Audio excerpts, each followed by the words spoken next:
أطيب وألذ كبة ممكن تعملوها. تابعوا الفيديو الآخر بأسهل المكونات.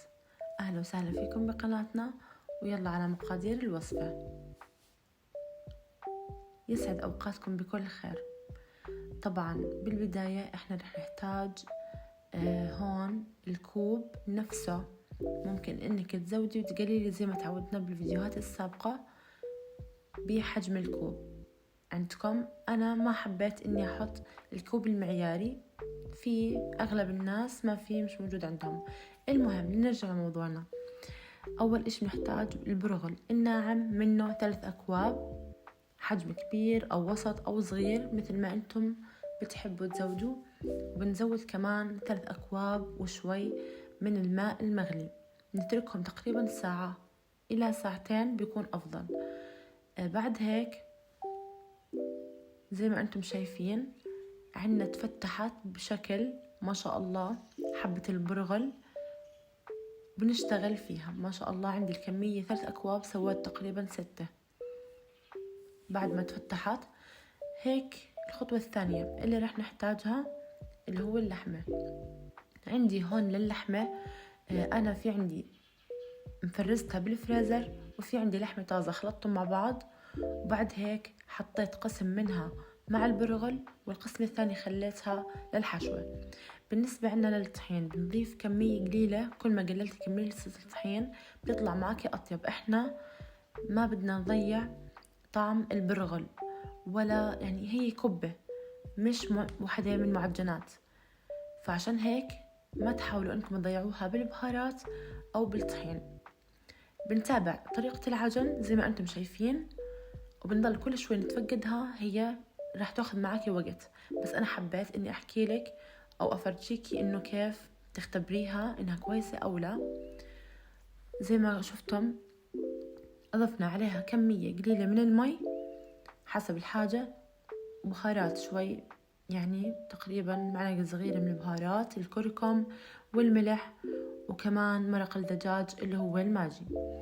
وهيك بعد ما عجناها تقريبا نص ساعة، هي بالعجينة لما ما تستخدمي آلة راح تطول معك شوي، بس نتيجة خرافية راح تكون. تابعوا مع الفيديو الآخر، راح أعطيكم سر الوصفة إنها ما تشقق معك أبدا، وعلى مسؤوليتي. هيك تمام، خليناهم غطيناهم مع البهارات لياخذوا الطعم من بعض. بعد هيك بنجيب بصلة كبيرة وبنقطعها مكعبات حجم وسط،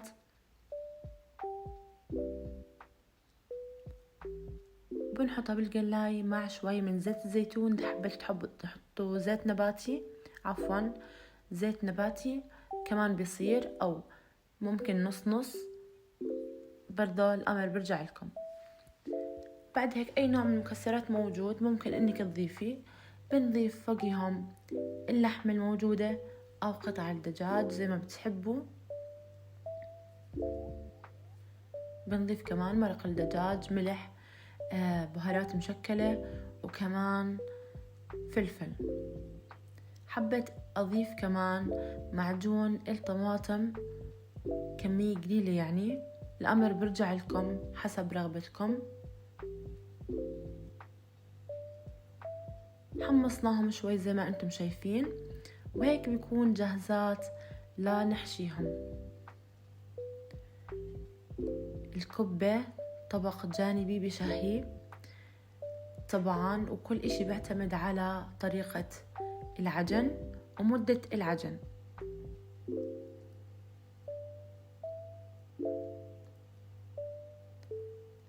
وسر الوصفة إنه ما تتشخ معاكي، وراح نغلف لك الحبة زي كأنه غلاف، زي ما شفتم انتو أول فيديو عملته، راح يطلع معاكي الحبة مقرمشة وبتشهي. فعليا راح تطلع معاكي بتشهي زي ما شفتوا. طبعا أول إشي دهنت إيدي بزيت الزيتون، بعدين جبت المي والنشا ودهنت الحبة إشي قليل زي ما أنتم شايفين. حتى لو فتحت الحبة على كبرها وحشيتيها راح تزبط معاكي، حتى لو ما بتعرفيش إنك تكوريها راح تزبط معاكي. شوفوا كيف أي تشقق عندك راح يخفي ولا كأنه موجود. بتمنى منكم إنكم تجربوها، مش راح تندموا.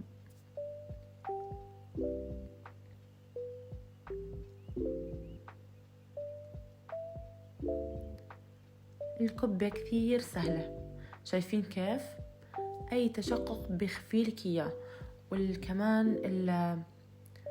المي والنشا بتعملك عزل، فعليا عزل للحبة، بتعطيكي قرمشة بتشهي. زي ما لاحظتوا طبعا كل حبة بتعملوها لازم تغطوا حبات الكبة علشان ما تنشف معاكم، وكمان نزيد الطين بلة وتتفتفت معاكم أثناء القلي. بدي أحكي لكم معلومة، إنه إذا كانت معاكي ناشفة الحبة أو ما طولتي بالعجن راح تتفترك معاكي الحبة أثناء القلي، حتى لو كانت معاكي بتجنن وانتي بتكوري فيها وما تشيكت معاكي أبدا، بس راح تتفاجئي إنه أثناء القلي تفتركت معك. حبيت أعمل معاكم كمان حبة.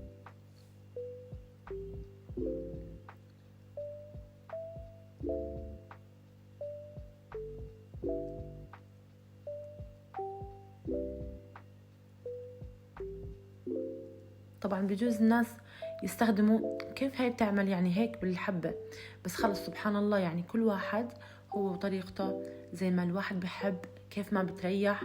أنا بالنسبة لي هيك تزبط معي، بتطلع معي كثير حلوة وبتشهي كمان. بتمنى منكم انتم تجربوها. أنا حبيت إني أحشي كمان قسم ثاني بالجبنة، وأهم شيء يكون عندك الزيت غزير. أنا حبيت أقليها بالطنجرة، بزبط معاكي بالمقلاة، بس بالطنجرة بتكون أفضل معاكي. بتتأكدي إنه الحبة وصلها كامل الزيت وصارت عندك مقلية بشكل كامل، وكمان مستوية بشكل كامل.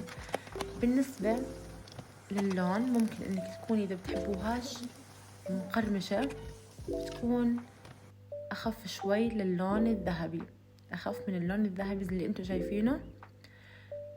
وهيك طبعا وبهالسرعة بيكون عنا الفيديو خلص.